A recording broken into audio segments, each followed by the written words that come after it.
Hey everyone, welcome to 12am Craft. So as promised, I am here to review my beast of a heat press machine.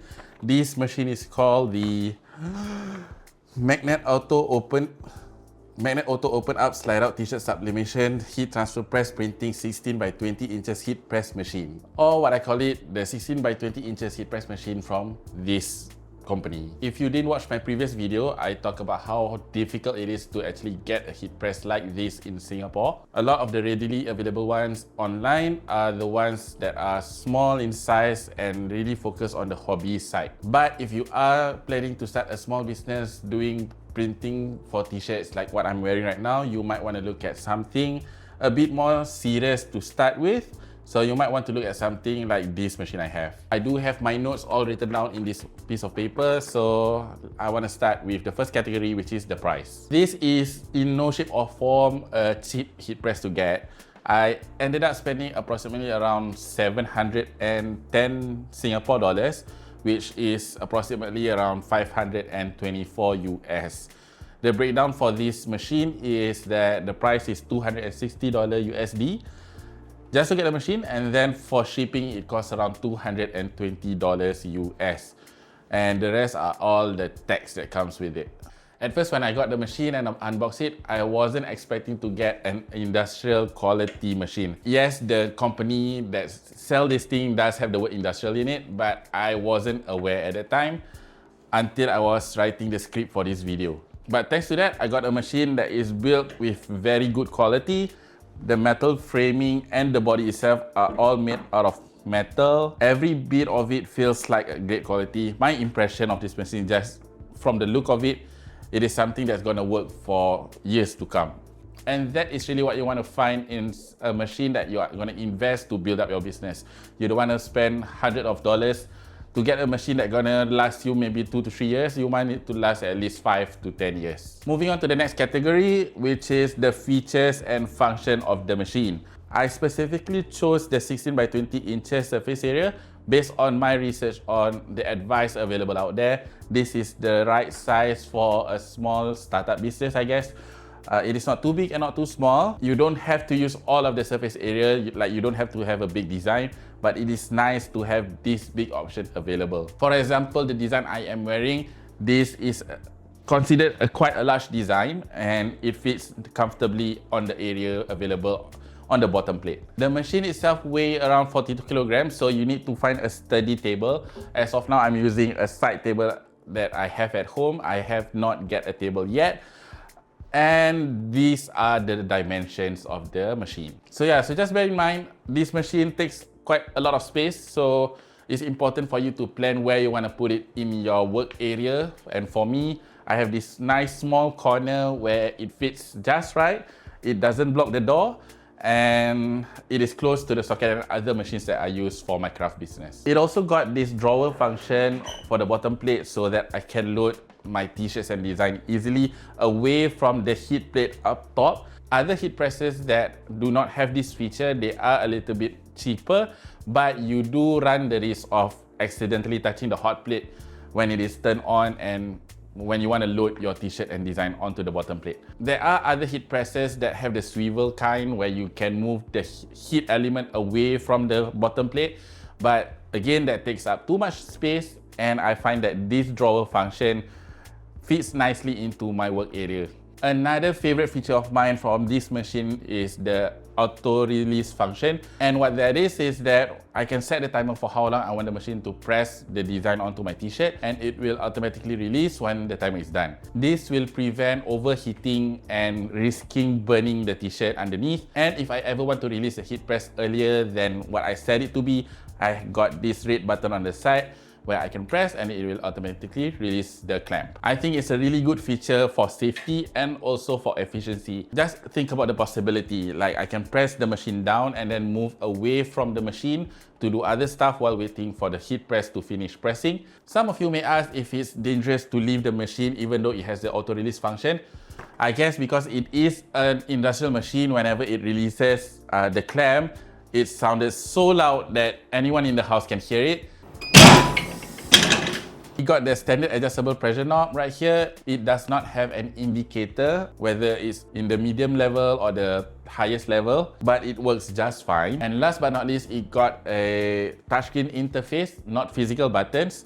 It is responsive, but I am a bit worried about the reliability of the buttons being touchscreen. But I guess only time will tell.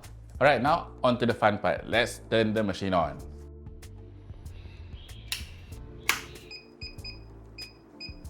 Alright, so I set up the camera to be closer to the machine. I have turned on the machine and set the timer to be at 25-second press at 170 degrees. Took the machine about 7 minutes to get from 0 to 170, which is actually really good. So what we're gonna do now is to use this laser temperature gun thingy to see how well the heat is actually distributed and how close are the temperature of the hot plate to the temperature that I've set it to. So we're gonna start with the top right, which is the corner closest to me here. Let's see. That is 169. On the top left, it's the same, 169. The bottom closest to me, 157. 165. And last but not least, the center of the hot plate, 170. That's not bad. Alright, so overall the distribution is close to 170. The middle one is exactly on point, while the top is a degree away and the bottom is a bit further than that. I'm sure there's some human error there where I couldn't get the angle right maybe. But all in all, I think the heat distribution is actually really good. There is one more test I want to do, which people call it the dollar bill test. Alright, for the dollar bill test, I actually lost the footage on this portion of the video, so I am re-recording this part. What the dollar bill test is basically having 4 pieces of dollar bill, or in this case pieces of paper, where I put at the 4 corners of the heat press and push the heat press down. And from there, we will try to pull out the piece of paper while the machine is pressing. And if it doesn't shift, if it doesn't move, it means that the machine can hold its pressure really, really well. I will put the pressure on a medium to high level with this pressure knob right here. And what does that mean is that if the machine passes, it means it can keep a good enough pressure to print your DTF design onto your material. Alright, the machine is down for 35 seconds and I will start to pulling on the corners here.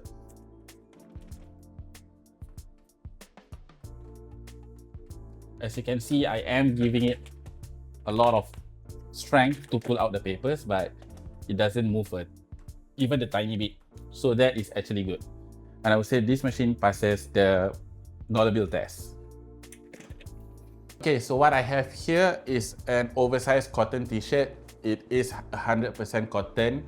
What I'm going to do first is to lay it down on the drawer here.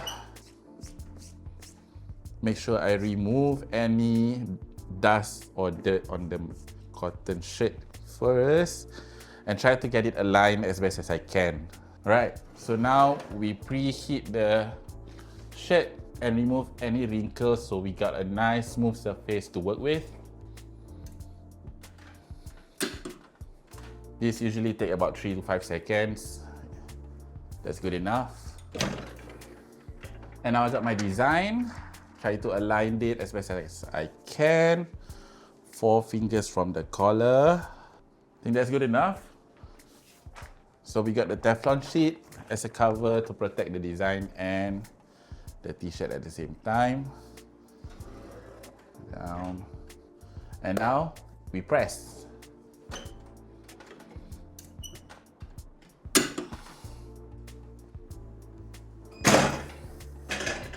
Okay, so now we remove the shirt and the design.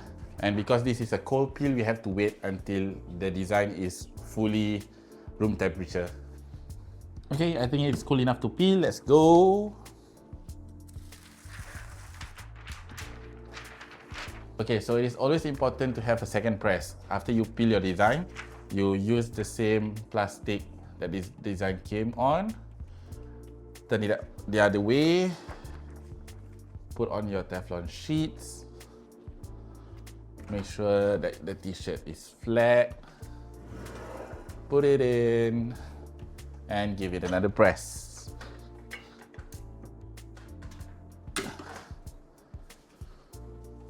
And now we wait. Right, now at this stage, I can technically peel it off, but I still like to wait for the temperature to go down to room temperature and then just do one clean peel of the design off. Right, I think it's good enough now.